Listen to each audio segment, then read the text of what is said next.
muita atenção, né? E essa ideia de canalizar o som, né? Porque não teria a mesma qualidade com o outro, com o ruído que a gente acaba ouvindo, né? Bárbara, se concentra. se concentra, fica muito legal.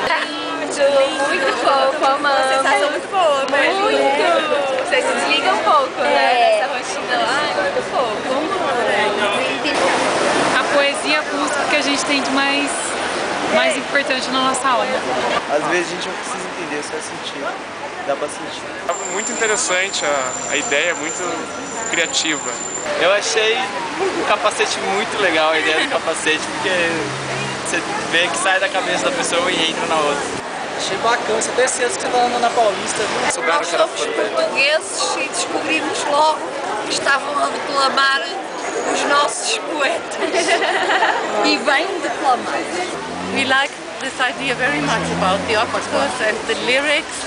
It's very, very seldom nowadays that you can hear poems in such a surrounding, and only at school you have to read them, and they sound so good.